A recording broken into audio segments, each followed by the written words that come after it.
Habari gani, Nia habari gani. My name is Carolyn Edwards, and my story illustrates Nia. To make our collective vocation the building and developing of our community in order to restore our people to their traditional greatness. Now, not so long ago, and not really very far away, there was a village. And in this village, all the women were wise. Now, the boys and men were pretty smart too, but the women were particularly wise because, you see, they were the teachers. They knew all about our history, about the great kings and queens of Africa and the accomplishments of African people all over the world. And they knew your family history. I mean, they could tell you your great-great-great-great-great-great-great-great-grandmama's name and all of her children down to you. And they knew all about the sciences and how to make great inventions that would make our lives better, and how to heal the sick and plant the crops and harvest them and build fabulous structures. I mean, they were wise, and they taught the people of the village. Now, it came to pass that one day the sky goddess came down to earth, and she came to this very village, and she said, I am going to put you women, you wise women, to a test to see if you really do have wisdom. And I will give you 5 days to prepare. Now, just for a second, the women were alarmed, but being wise women, they realized that it was the beginning of Kwanzaa, and day 5 would be Nia. So they would spend the first 4 days reflecting and sharing on the 4 principles of Kwanzaa that lead up to Nia. So the next day, they gathered everyone from the village, and people shared and listened and talked about umoja, unity, how they were all united in the family, as a village, and how they all got along and knew who they were and shared with each other. And oh, there may have been some problems, but they always came together. And on the second day, they discussed kujichagulia. And oh, how the children love to say that. Kujichagulia, kujichagulia, self-determination, self-determination. And they talked and they shared how they knew their names, and they named themselves, and they spoke up for themselves, and they didn't let others call them names that they were not living with. They were not minorities. They were not Negroes. They were not colored. They were African people. And they knew it. They knew who they were, and they claimed it.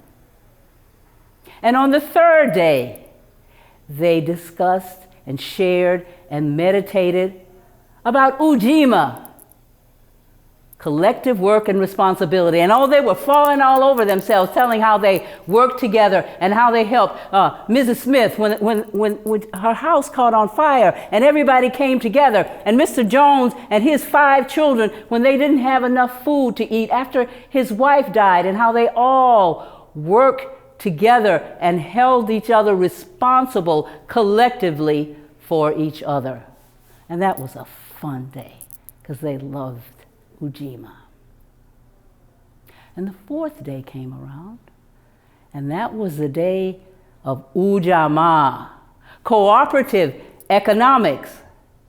And once again, they took great joy in talking about how they supported the vendors in the marketplace and the artisans who made fabulous crafts and jewelry, and how they worked together to create things that they shared in the marketplace, not only on market day, but on other days as well. And they were happy that they had such a village of such talent that they could support each other in their businesses. Well, day 5 came. And this was the day that the sky goddess was to come back down to the village. And on this day, the wise women sat together, and they held hands, and they meditated, and they spoke softly amongst each other. Because you see, this was the most important day. Not only was the sky goddess coming, but they had to discuss and remember and acknowledge their purpose. It's okay to be wise and to be smart, but how are we going to use it? And they thought of Nia, the principle that said, to make our collective vocation the building and developing of our community. And they smiled because they had done just that. And it wasn't just building up the community, but it was with a purpose to restore our people to their traditional greatness. And they thought about how the greatness in Africa needed to be restored, both there and here. But there was other greatness, the greatness in the community that had been restored, because you see, the way that they restored that greatness was through observing the principles of Kwanzaa. And this 5th day, they knew their purpose. So they were ready.